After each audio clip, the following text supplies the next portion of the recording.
it is time to fill the hood. These are all the areas that I blocked out that were problem areas, so I'll be mudding this right here, and I may mud those areas just in one super tight skim, because these areas are nothing. I mean, I banged them down with a spoon and you could barely feel them, and I plan on priming this 3 times because it's a hood and I want it to look really sharp. So if there's any imperfections, primer will probably take care of it, but I'm probably just going to do a super tight skim on there anyways. This side right here, in this immediate area, definitely needs filler, but it's not bad. You know, I metal worked it pretty good, and I'm going to stay away from this body line, but right here I'll right up to the body line and then kind of keep it away. You know, obviously, because you don't have to finesse an area that's straight. And then I'll spot up there too, and then it'll be ready for primer.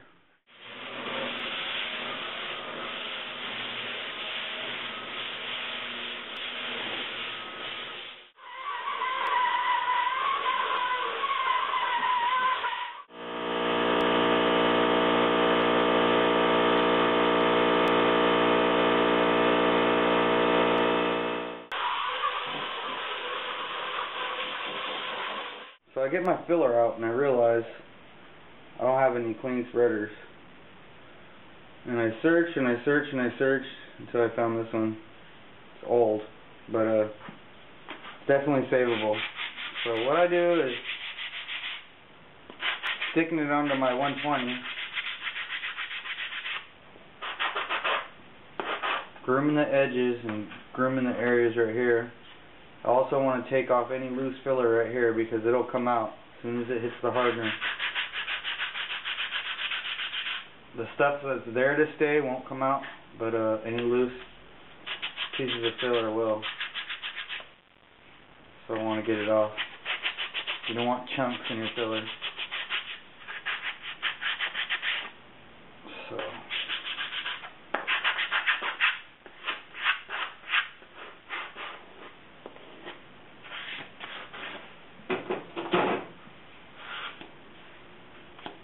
So once I got that nice, I'll do the same thing with 220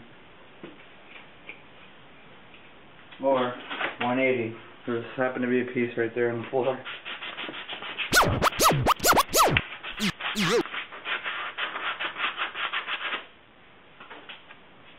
Good to go. Now I've added honey into the filler because these low spots are so low that I could barely even fill them with my hand. And so I'm going to try to get this with one coat.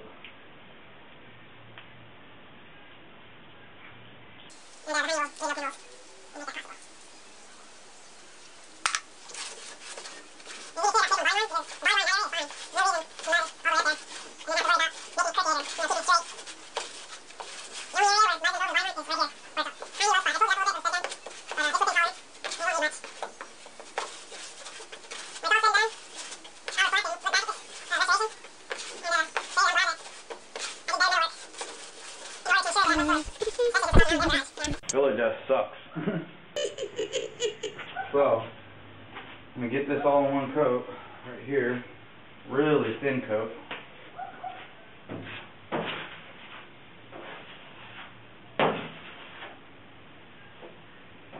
Then I'm going to go on the other side and do the same thing.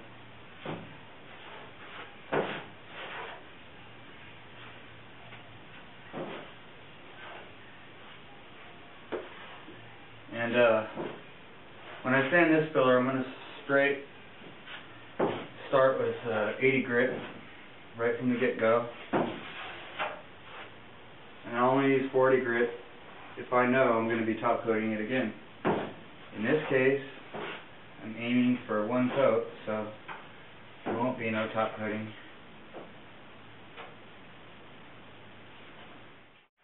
Looks like I didn't.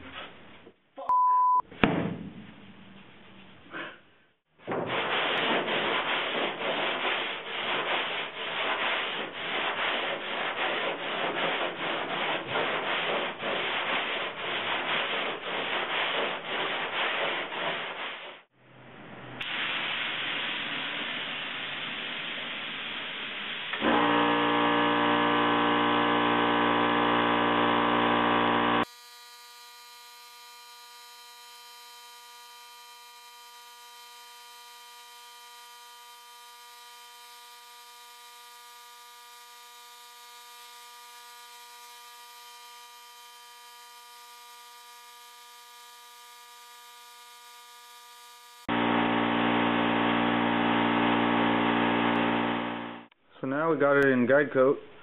I want to tape this line up, but I just don't want to guess where it is and just start taping, so I'm going to run a block off the edge so it'll tell me where it's at, and then I'll tape.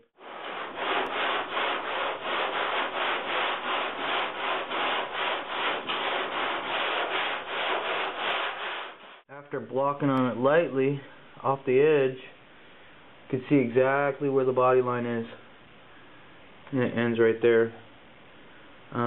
So now I'm just going to tape that up. When you're taping up body lines, you want to stay away from 1/2 inch tape like this right here. You should be using at least 3/4 inch. This is too thin. If I try to make a line with that, it would just be all wavy and wobbly, so I like the thicker stuff. But again, sanding off the edge showed me where the line is, and now I'm going to spray a little more guide coat up here.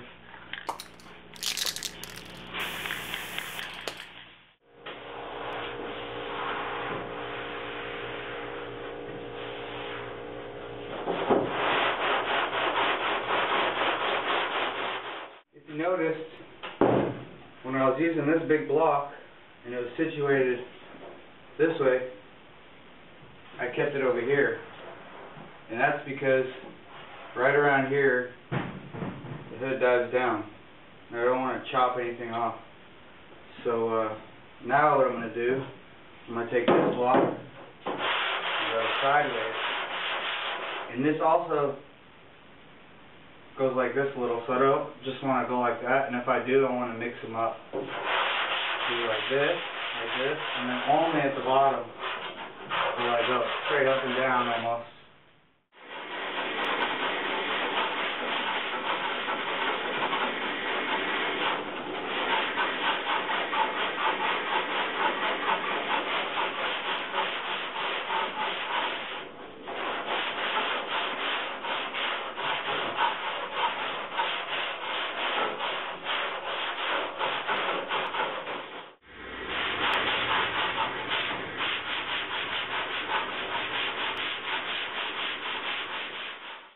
I'm done guide coating, and it looks pretty good. There's some faint areas right here where there's still some guide coat, and also back here where I didn't have no filler. See it? Right there, and right here. And I'm pretty sure this is here because I didn't really go up to here because there is no body line here. So I'm probably going to peel back the tape, sand that, and that'll probably disappear. But anyways, you don't sand your guide coat till it's all gone. You sand it till it's mostly all gone, and it reveals stuff like this. And then you either re-guide coat it or you fill it. And all this stuff is really shallow, and I started at 120. So what I'm going to do is I'm going to peel back that tape, sand that area, and I'm sure it can disappear. Then I'm going to re-guide coat it, and then that's it. Angel, get in there. Get in the house. What are you doing? Go in there.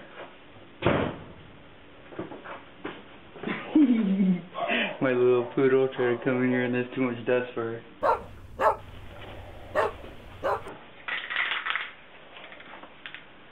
Guide coat. What I try to do is look for flat black. If you get gloss black, it's going to clog. And I chose black because black's easy to see, and I go for the cheapest kind, which is usually good.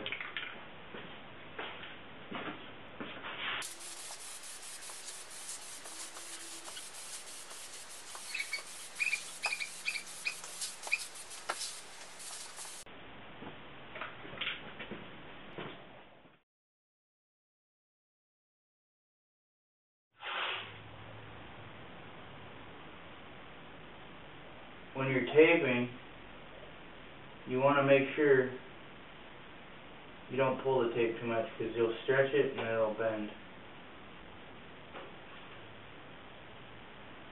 And for this curve, I'm going to tack, tack, tack. And then for this flat, I'm going to tack it down there.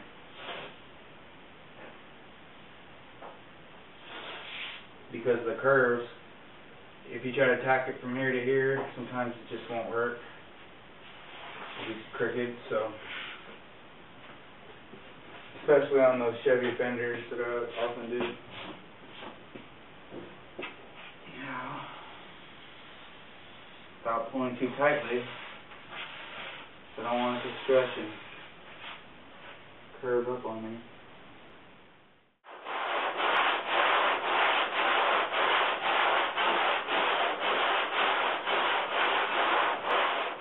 Done with my first round of guide coat, and there's a little guide coat right here, right here, right here, and right here. This area, and this area, according to my hand, need a tight skim and filler. The rest will block out as I continue to guide coat it. We got these two areas sanded, and now I'm gonna guide coat it again 2 more times, and then I'll start hitting the sides. I'll probably just do these twice or maybe 3 times, who knows, and then it'll be ready for primer. So I'm all done for the night.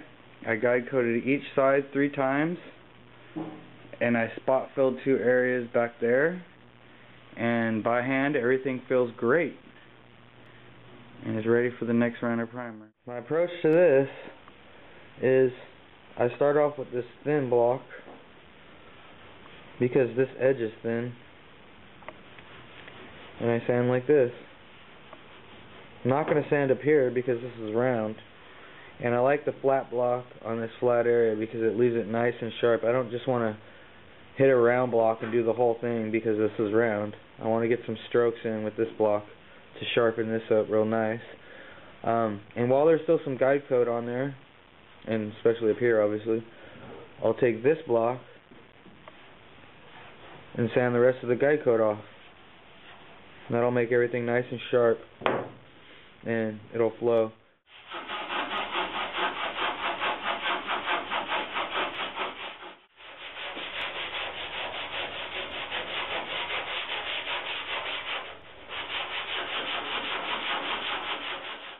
Still have guide coats on the body lines right here, and then the edges. So I take this soft block with the 220 and I lightly go over the body line.